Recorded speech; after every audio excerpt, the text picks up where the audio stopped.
Once every year, there is a night the ancient traditions did not call a festival, but a threshold. A night when darkness is not feared, but honored. As the moon wanes and the world grows still, something within the human system begins to turn upward, seeking silence. Maha Shivaratri is that night. Maha Shivaratri is not a night of celebration. It is a sacred opening. On the darkest night of the lunar year, when the mind becomes naturally quiet and the world turns inward, the human energy seeks to rise. If one remains awake, aligned, and aware, even a single night can open the door to profound inner stillness. What we commonly call Shivaratri is not a single night alone. In fact, the tradition speaks of 5 forms of Shivaratri. One occurs every month, one occurs every fortnight, and one occurs once in a year. That is Maha Shivaratri, the great night of Shiva. It falls on the 14th day of the dark lunar phase, known as Krishna Paksha. This timing is not symbolic. It is precise. During this phase, the moon's influence on the human system is at its peak, and the night reaches its deepest darkness.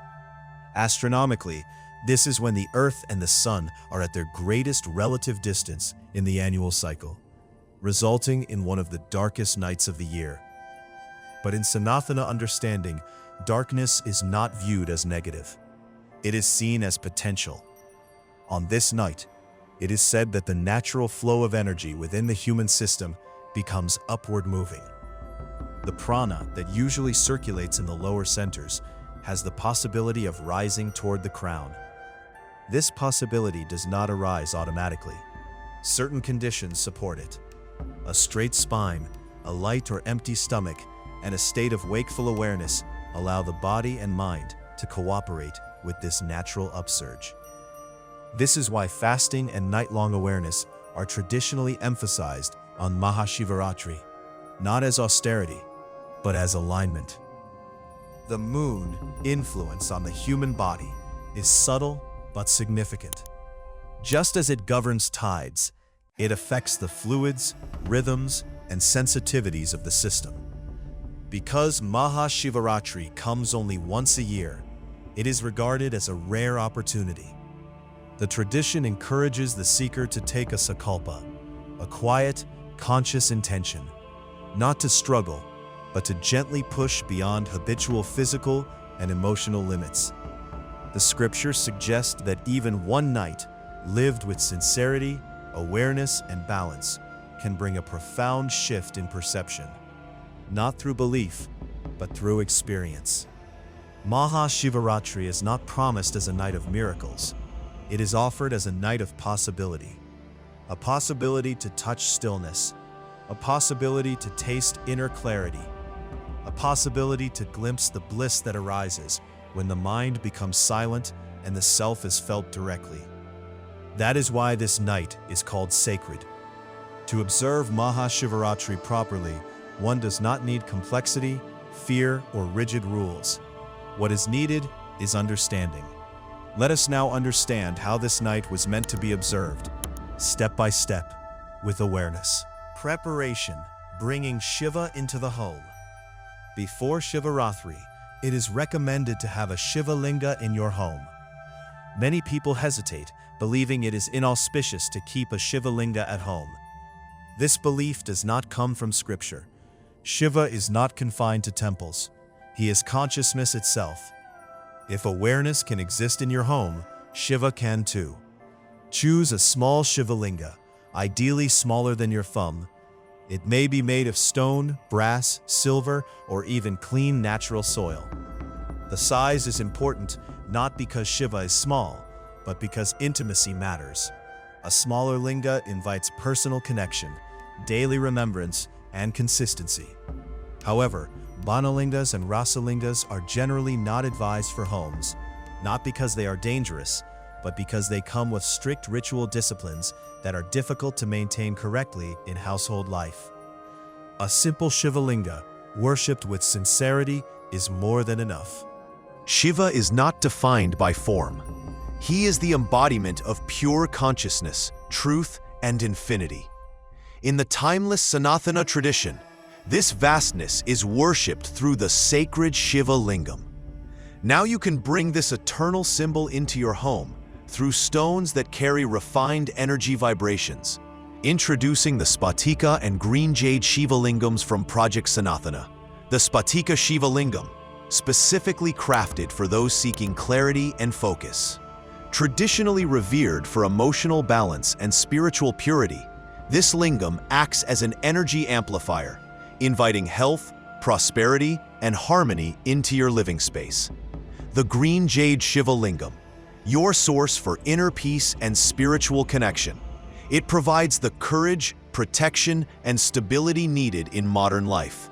It is a powerful symbol of abundance and good fortune, offering a sense of grounding for your entire family. Created specifically for daily puja, these lingams are designed to bring devotion and stillness into your everyday routine. Because each one is made from natural stone, every lingam possesses a unique form, texture, and energy, just as nature intended. Offered by Project Sanatana with the utmost responsibility and respect for tradition. Invite Shiva into your home today, not as an object, but as the presence of cosmic awareness itself. Visit ProjectSanatana.com today and explore our spiritual products. The 5 essential observances of Maha Shivaratri. Scriptural tradition identifies 5 core practices for this night. These are not rituals meant to impress Shiva. They are disciplines meant to transform the devotee. Each one addresses a different layer of human life. Abhishekam, learning to surrender. Abhishekam is the heart of Shivaratri. Outwardly, it appears as pouring water over the Shiva Linga. Inwardly, it is the act of letting go. Every drop of water represents the mind releasing agitation, the ego softening, awareness turning inward. In Sanatana tradition, Abhishekam is not symbolic alone. It is psychological and physiological alignment. Methods of Abhishekam. There are 2 recognized methods. The Vedic method, using Rudranamakam and Chamakam, is powerful but precise. It requires correct pronunciation, exact swara training under a guru. Without proper guidance, this method should not be attempted, because sound in the Vedic system is not ornamental. It is functional.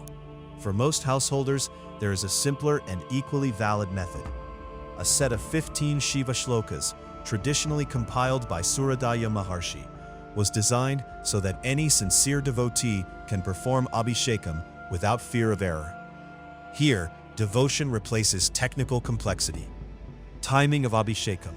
The night of Shivaratri is divided into 4 jamas, each lasting approximately 3 hours, from sunset to sunrise. Midnight, known as Lingodbhava Kala, is especially sacred, symbolizing the emergence of Shiva as infinite consciousness. Ideally, Abhishekam is performed 11 times, representing the Ekadasha Rudras. If this is not possible, 5 times, 3 times, or even once, done with full attention, is completely acceptable. Shiva does not measure effort. He responds to intent. In every age, a different spiritual discipline is emphasized. In earlier yugas, long rituals and complex disciplines were possible. But in this age, Kali Yuga, the mind is restless, time is limited, and life is demanding. Because of this, the scriptures repeatedly emphasize Nama Smarana, the remembrance of the divine through the name. Traditionally, mantra japa is performed after initiation from a guru. Initiation ensures correct transmission, guidance, and discipline. However, the same tradition also recognizes a deeper truth. Not everyone has access to a living guru. Not everyone is able to receive formal initiation. For such seekers, the path is not closed. Sanātana Dharma never denies devotion. When initiation is not possible, one is advised to accept Shiva himself as the guru. By chanting Shivaya Gurave Namaha, the seeker acknowledges Shiva as teacher, guide, inner conscience. This simple act aligns the heart with humility and openness. After this, one may continue Nama Smarana Japa, softly repeating Shiva's name with awareness. There is no rigid count required. There is no fear of mistake. What matters is steadiness, sincerity, remembrance.